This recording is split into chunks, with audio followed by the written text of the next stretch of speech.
Abra em Êxodo 6, isso é uma palavra bem rápida. 2 em diante, vamos a partir do 2 mesmo, 6:2. Amém? A porção é Vaerá, e aí eu deixo uma pergunta para você, ó. Qual é o Deus que você tem revelado às pessoas ao seu redor? Amém? Que diz assim, verso 2, 6:2, né? Êxodo, falei Êxodo, né? Falei, né? Certinho. Falou mais Deus a Moisés e lhe disse: Eu sou o Senhor. Apareci a Abraão, a Isaque e a Jacó como Deus Todo-Poderoso, mas pelo meu nome, o Senhor, não lhe fui conhecido. Também estabeleci a minha aliança com eles para dar-lhes a terra de Canaã, a terra em que habitaram como peregrinos. Ainda ouvi os gemidos dos filhos de Israel, os quais os egípcios escravizam, e me lembrei da minha aliança. Portanto, dize aos filhos de Israel: Eu sou o Senhor, e vos tirarei de debaixo das cargas dos egípcios, e vos livrarei da sua servidão, e vos resgatarei com braço estendido, com grandes manifestações de julgamento. Tomar-vos-ei por meu povo, e serei vosso Deus, e sabereis que eu sou o Senhor vosso Deus, que vos tiro de debaixo das cargas dos egípcios. E vos levarei à terra a qual jurei dar a Abraão, Isaque e Jacó, e vô-la darei como possessão. Diga assim: Eu sou o Senhor. Amém? Glória a Deus. Apenas aí, queridos, só para nós meditarmos. Aqui, claro que nós estamos ainda lá, chegando no capítulo 40, né? Na nossa leitura bíblica, né? Mas nessa porção aí, o nome dela em hebraico, diga ali, ó, Vaerá, diga Vaerá. Significa aparecer. Porque no versículo 3, uma das primeiras partes dos versículos, né? Aparecer Abraão. Aí, os primeiros 3 versículos, ou do primeiro, do segundo, ou do terceiro, mas é uma palavra principal. Bom, então geralmente é assim que se dividiu, né? Isso aí vem desde o tempo de Esdras. Desde o tempo de Esdras, o sacerdote que restaurou no Antigo Testamento a religião judaica quando eles voltam do exílio. Está uma bagunça tanto no templo em Jerusalém, digamos assim, na parte religiosa, há uma confusão, e também está um grande problema também na cidade, né? E aí Esdras volta para restaurar a religião, depois Neemias volta para reconstruir os muros da cidade, né? Os dois são contemporâneos ali, né? Pois bem, o que eu quero dizer aqui, só para a gente já meditar e finalizar aqui, é o seguinte: nesse contexto, nós sabemos que o povo de Israel está, né, escravo ali no Egito. Nós sabemos que é justamente porque José vai mandar fazer sua família, né, para o Egito, e aí eles vão se multiplicar bastante, e aí eles vão acabar depois levantando o povo faraó, e aí oprimindo o povo, viram escravos, e aí ele vai levantar Moisés para ser o libertador do povo. E onde eu quero chegar nessa palavra é justamente quando ele disse que ele apareceu Abraão, Isaque e Jacó, não como agora ele estaria se revelando a Moisés. E aqui que eu quero deixar essa palavra para você. A palavra, ó. Qual é o Deus que você tem revelado às pessoas ao seu redor? Então é o seguinte: ele vai se revelar a Moisés numa revelação progressiva, ele vai se revelar a Moisés de uma outra forma como ele nunca até então havia se revelado. Então mostrando ainda mais profundidade e com certeza um Deus que até então Abraão, Isaque e Jacó não tinham ainda dimensão de como esse Deus ele era maravilhoso. E aqui nós vamos começar a já ter uma noção que esse Deus é um Deus de relacionamento. Porque ele vai falar face a face com Moisés, né? Ele vai falar muito próximo de Moisés. E aí o que eu quero dizer para você? Que essa revelação do nome de Deus, que ela é muito debatida no Antigo Testamento, inclusive as testemunhas de Jeová dizem que quando você honra o nome de Deus é quando você está pronunciando o nome de Deus. E o nome de Deus, segundo as testemunhas de Jeová, é Jeová. Por isso que eles traduziram do Antigo Testamento todo até o Novo. Onde tinha Senhor, colocaram tudo Jeová. Mas essa não é a interpretação correta. Isso é um equívoco interpretativo. Porque o meramente mencionar o nome de Deus não quer dizer muita coisa. O meramente mencionar. Por quê? Porque nós vamos entender que até o próprio nome, esse que fala aqui, ó, o Senhor, que ele fala que se revelou, né? Eu não me dei revelar meu nome, mas a ti vou fazer conhecido. Quando ele fala para Moisés, né? Esse Deus que ele está se revelando a Moisés, tanto é que não tem o nome lá, que é o tetragrama, as 4 letrinhas, significa Jeová, e quer dizer Asher Yehye, eu sou aquele que sou.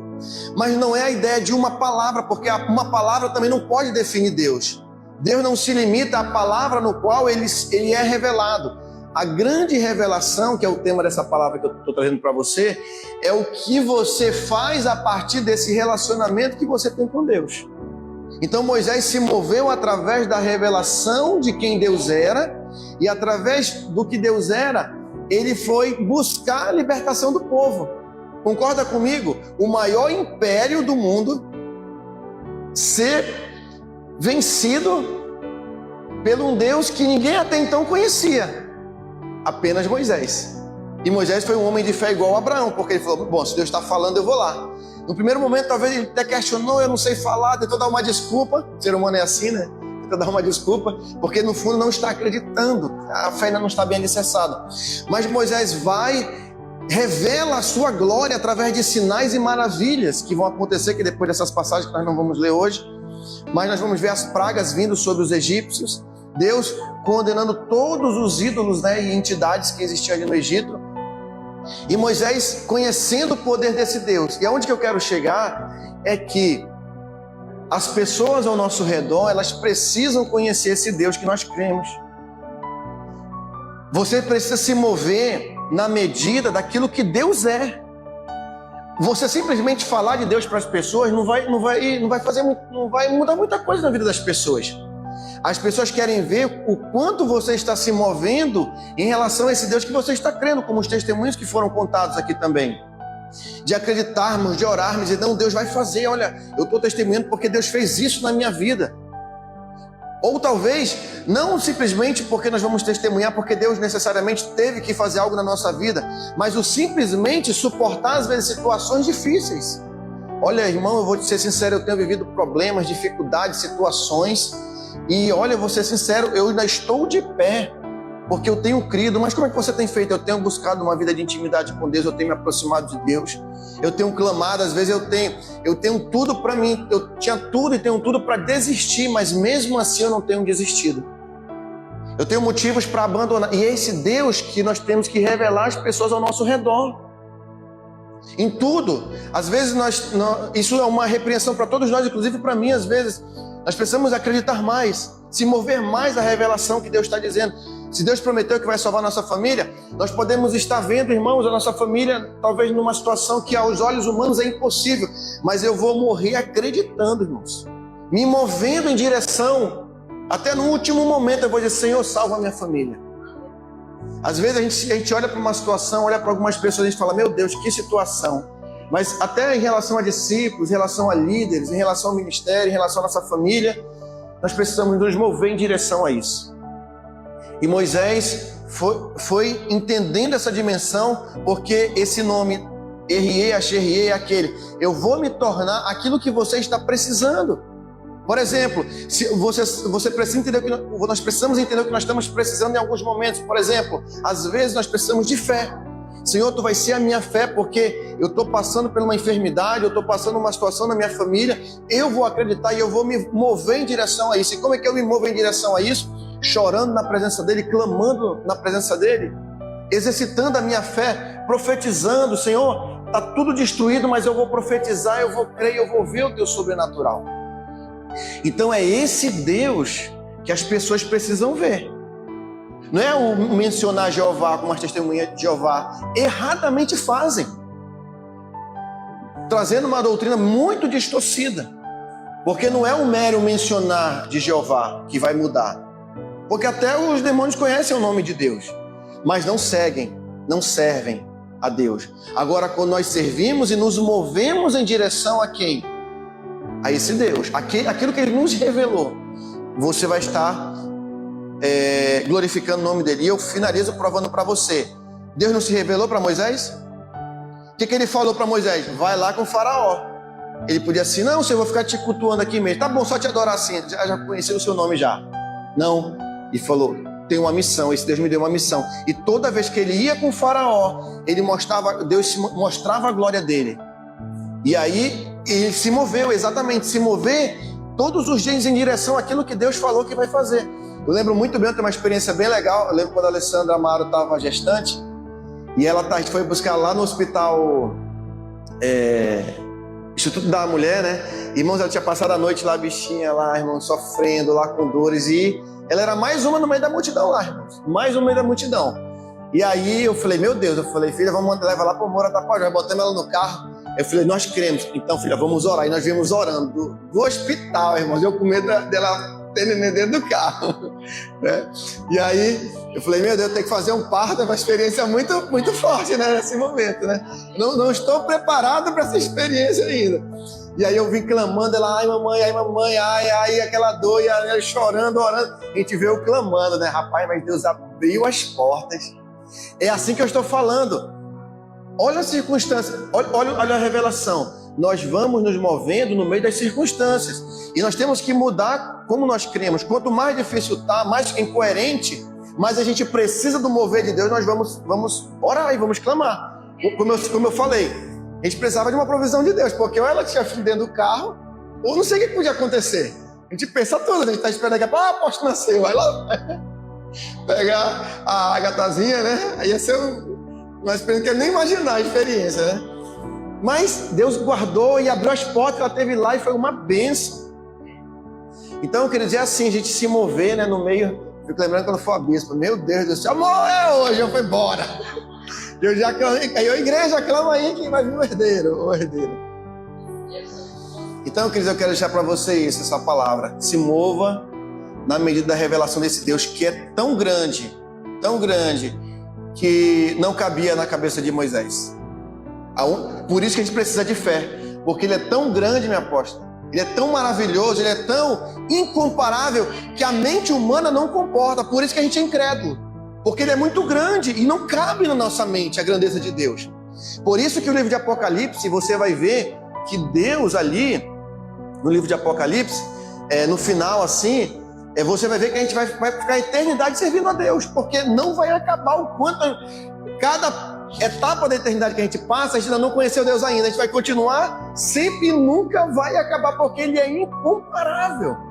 É por isso que no milênio, nas profecias dizem que vai haver sacrifícios de gratidão. É os únicos sacrifícios que vão existir, vocês sabiam? Quando a gente lê lá no Antigo Testamento, ele fala assim, mas ainda vai ter sacrifício, só que os sacrifícios que vão ter ali no milênio, no templo de Jerusalém, terceiro templo, são sacrifícios de gratidão. Não vai haver mais pelo pecado, por libação, vai ser sacrifício de gratidão. Por quê? Porque nós fomos chamados para nos mover nesse nível de gratidão. E que Moisés, nessa revelação progressiva de entender um pouco mais de Deus, ele foi tomando posse e foi conhecendo mais a Deus. E aí eu finalizo agora dizendo para você que a revelação máxima de Deus é o Messias. Nós podemos conhecer o amor de Deus por conta de Cristo Jesus. Em João capítulo 8 ele fala, antes de Abraão ser, eu sou. Mostrando que ele estava ali, tudo que Jesus fez, revelando esse Deus aqui para a humanidade. Deus é amor, ele é misericórdia. E quando ele conta cada parábola, ele está mostrando uma porção profunda do amor de Deus, porque o ser humano, como Deus não cabe na cabeça do homem, ele não consegue acreditar. Não cabe, ele quer entender pela razão. Me explica, como é que você vai explicar uma pessoa que pela medicina nasceu cego desde nascença, desde quando nasceu, né? E aí, de uma hora para outra, ele passa a enxergar. Os nervos ópticos todos atrofiados, não tinham mais como...